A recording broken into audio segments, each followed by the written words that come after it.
सीरत मुबारका हिजरत नबस नबी करीम सल्लल्लाहु अलैहि वसल्लम मदीना मुनव्वरा के इस्लामी माशरे तश्कील दागे लपारा कम तरी बुनियादी अहदाफ नबी करीम सल्लल्लाहु अलैहि वसल्लम मखितो दागे लपुरटोल दपारा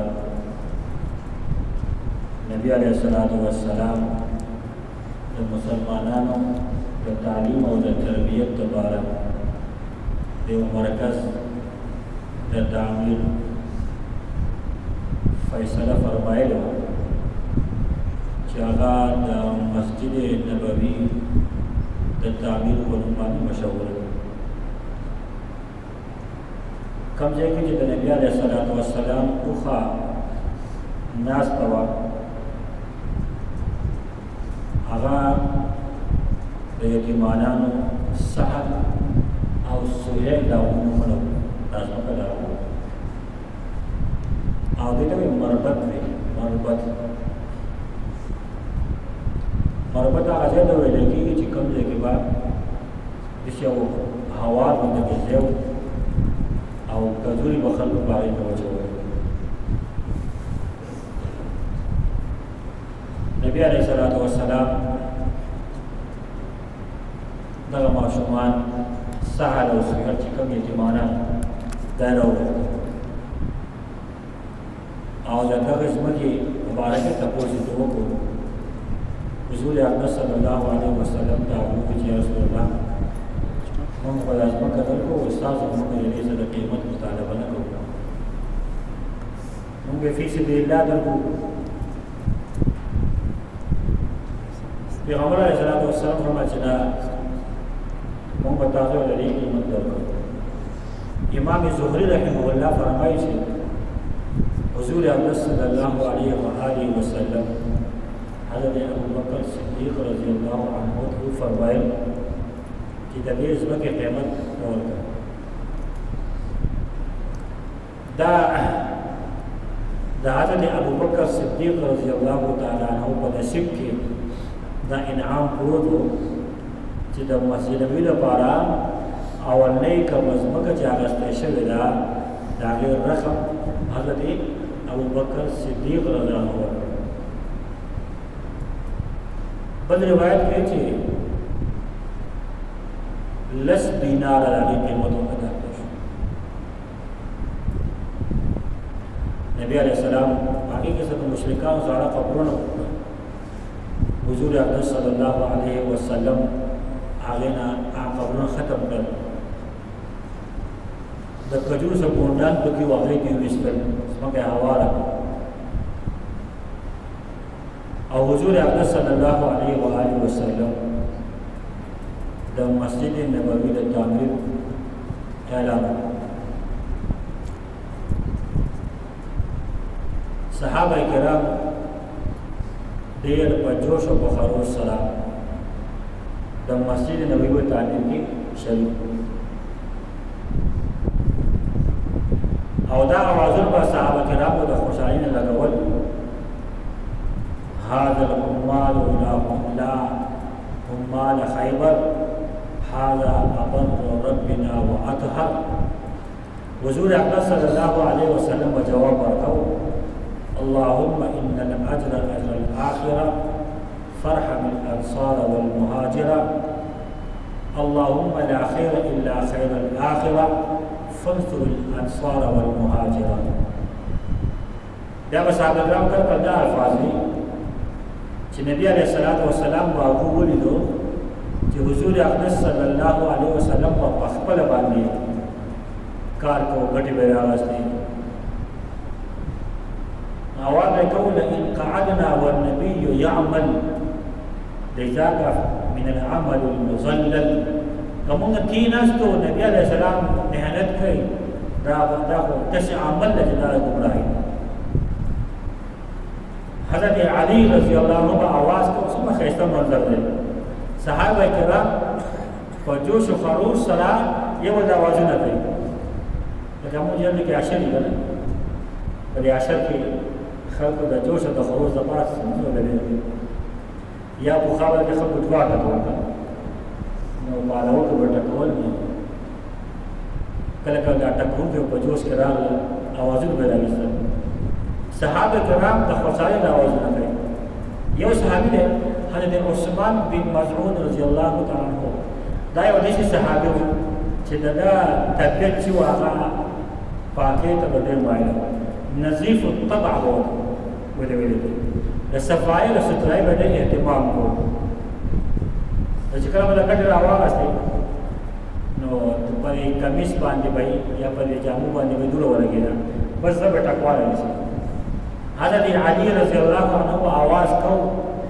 لا يستوي من يعمر المساجد يداب فيها قائما وقاعدا ومن يرى عن التراب حائلا دا आवाज نه بتول یو بلکې د نبی علیه الصلاۃ والسلام او د صحابه کرام هغه جوش او خروش دومره امام محمد رحمه الله په مسند احمد کې روایت نقل کوي د طلق ابن علي رضی الله عنه وی چې نبی علیه الصلاۃ والسلام باندې حکم وکړو چې لاشه خټه ولاړه یې ما شي رسول الله که تاسو خوښئ چې زه ګټه راوړم د حضور اقدس صلی الله علیه وسلم وینا ته دې خټه په دې اړیول کې ماهر یې نه کړ دا مسجد نبوي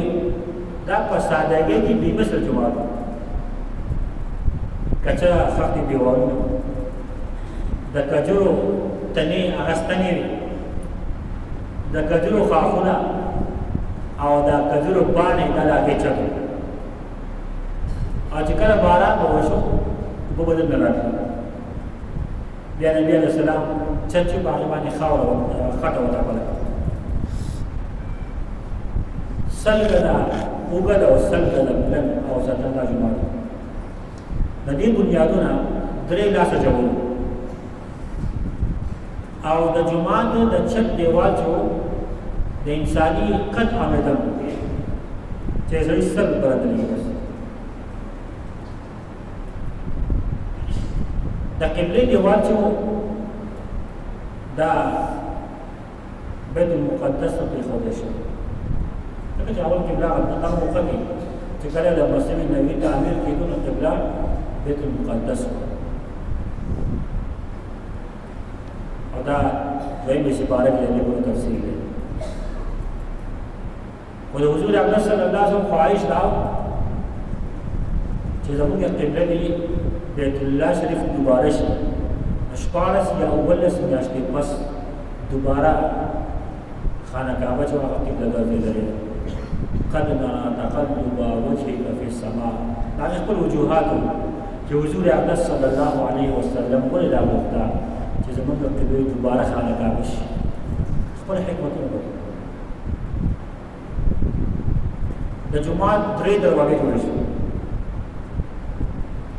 یو دروازه هغه ته ولګول شو چې کوم ځای کې وس قبله ده وس د قبلې کوم دیوال او دویمه دروازه مغرب ته چې هغې د باب الرحمت وایي او درېیمه هغه دروازه و چې پیغمبر علیه الصلاة والسلام په هغې باندې تګ راتګ کوو هغې ته بابي جبریل وایي بابي جبریل بیا چې کله د خانه کعبې د قبلې حکم راغی او حکم وشو چې فولي وجهک شطر المسجد الحرام وتاسو مسجد الحرام ته مخ کوئ نو هغه دروازه چې کومه د مسجد په ګوټ کې وه هغه بنده کړی شو خو د هغې مقابل کې بله دروازه جوړه شوه د روایت مطابق د نبي کریم صلی الله علیه وسلم په زمانه کې د مسجد نبوي تعمیر دوه پیل شوی دی اول موقع خدا ہوا د هجرت نه پس نبی علیه الصلاۃ والسلام یو څو میاشتې د حضرت ابو ایوب انصاري رضی الله عنه په کور کې وو دوه میاشتې پس دا تعمیر شو او دویم تعمیر چې دی هغه چې کله خیبر فتح شو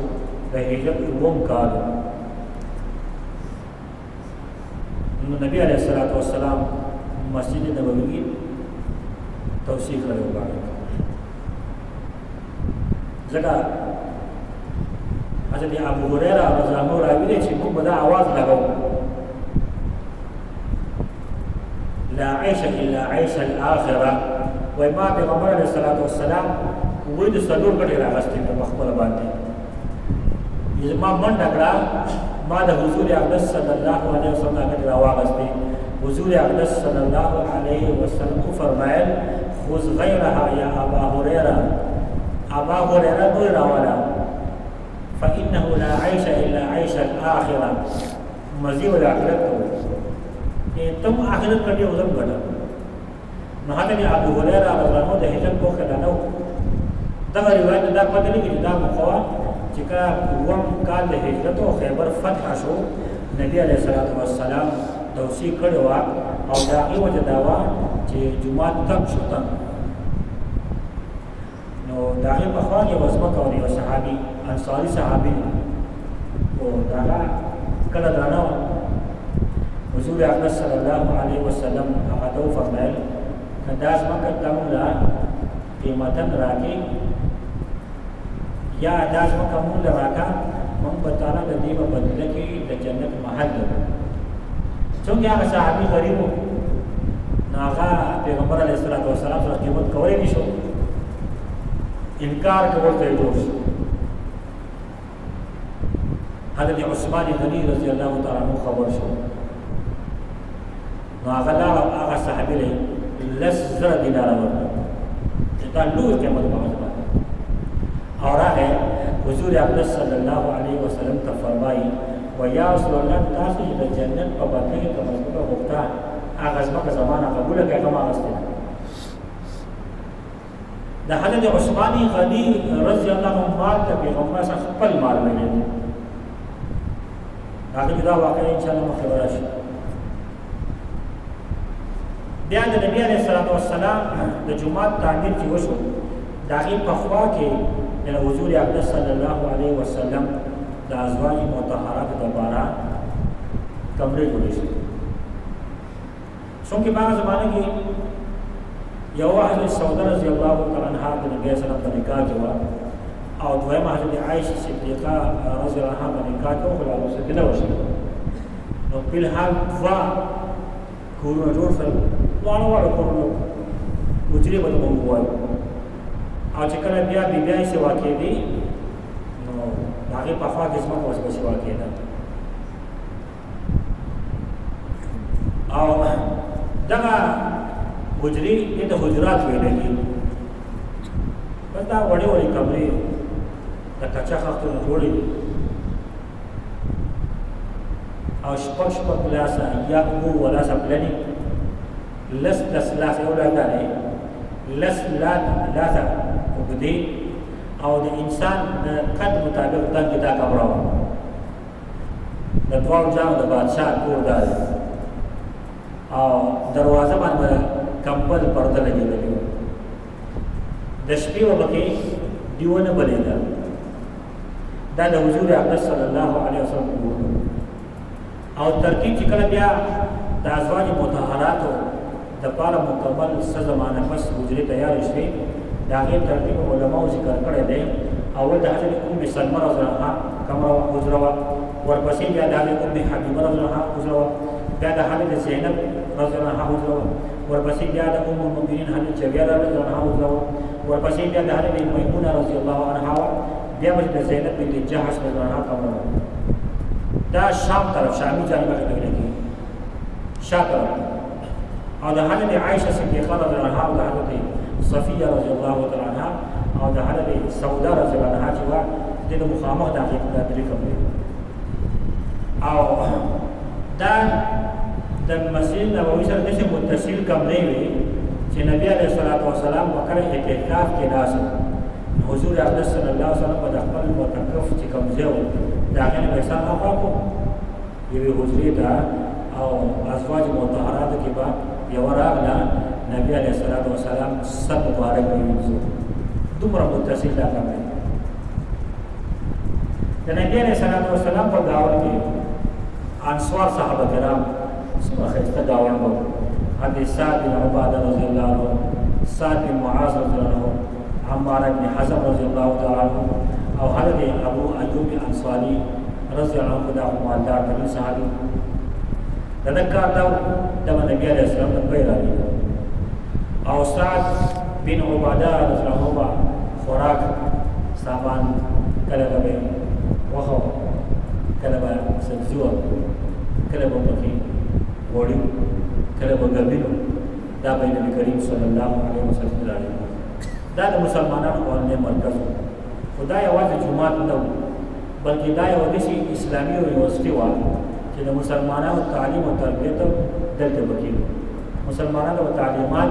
هدایت د دې ځای ملوي دا یو داسې محفل چې په سونو کاله هغه قبایل چې دا اوس زندگی په څنګهونو کې تیر شوی و دا اوس زندگی او خاندانونه په دشمنو کې ختم شوی په دغه محفل کې دغه خلک یو ځای راځي په مینه محبت سره او د صحابه کرامو د یو سره محبت هغه د مثال ورته مثال دنیا د هغه مثال پیش کوي مخکې ان شاء الله او مخاطب دا خپل درس کې ورشي او دا یو داسې مرکز چې د مسلمانانو هغه نوې ریاست نو داغي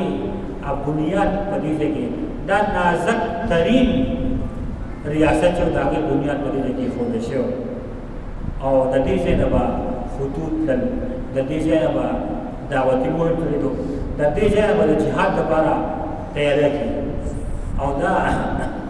یو داسې مسکن او د اوسېدو ځای د هغه صحابه کرامو چې د هغو د خوراک او اسقاط نو د هغو به څوک نو پیغمبر علیه السلام سره به په دې ځای کې پاتې کېدل نبي علیه السلام به اکثر بیا کله خپل کور ته بوتلل کله ماښام به ماسپښین به خوراک د خاص انتظام نه ماښام به کله نبي علیه السلام خپل کور ته بوتلل او کله به یو صحابي چې کوم مالدار و د هغو سره به ملګري کړل او زندګي دغه د اصحاب صفه ویل کېږي دا مسجد نبوي دا د مسلمانانو اولنی مرکز چې په دې کې د مسلمانانو لپاره د هغو تعلیم او تربیت به کېدو حضور اقدس صلی الله علیه وسلم چې کومې درې مسلې وي اولنۍ مسلې حل لپاره حضور اقدس صلی الله علیه وسلم چې هغه د صحابه کرامو د مسلمانانو د تعلیم او تربیت مسله وه نبي علیه السلام د هغو لپاره مرکز جوړ کړ د دې ځای نه الله تبارک وتعالی په لږه زمانه کې د حضور اقدس صلی الله علیه وسلم هغه بهترین تدبیر او هغه پیغمبرانه رول کردار په لږه زمانه کې تمام جزیرة العرب د مسلمانانو تحت راوست او د جزیرة العرب د بهر د اسلام اثرات خپاره شوي او چې کله حضور اقدس صلی الله علیه وسلم دنیا سفر کو اعلان یې کړی اخرج اليهود والنصارى من جزیرة العرب دا په لسو کالو کې دا دومره انقلاب د پیغمبر علیه السلام هغه ښایسته اخلاق او د نبي علیه السلام هغه کردار او د نبي علیه السلام هغه تدبر د هغې نتیجه وه دومره ښایسته پیغمبر الله متوسره کړی دومره لوی عظیم شان هستي پیغمبر الله تبارک وتعالی متوسره کړی ده د دې هر څه باوجود موږ د بل چا په طریقو پسې کړي یو د بل چا په طریقو نه فخر راځي د بل چا په شکل صورت موږ فخر کوو د خپل پیغمبر په شان په شکل او صورت باندې فخر پکار دی د خپل پیغمبر د اخلاقو باندې فخر پکار دی د خپل ول پکار دی الله رب العالمین دې موږ او تاسو له د حضور اقدس صلی الله علیه وسلم د سیرت مبارکه خیز د کولو باغې د عمل کولو توفیق راکړي واخر دعوانا ان الحمد لله رب العالمین اللهم صل على سيدنا محمد وعلى ال سيدنا محمد وصل على المؤمنين والمؤمنات والمسلمين والمسلمات اللهم ربنا اتنا في الدنيا حسنه وفي الاخره حسنه وقنا عذاب النار ربنا تقبل منا انك انت السميع العليم وتب علينا انك انت التواب الرحيم وصلى الله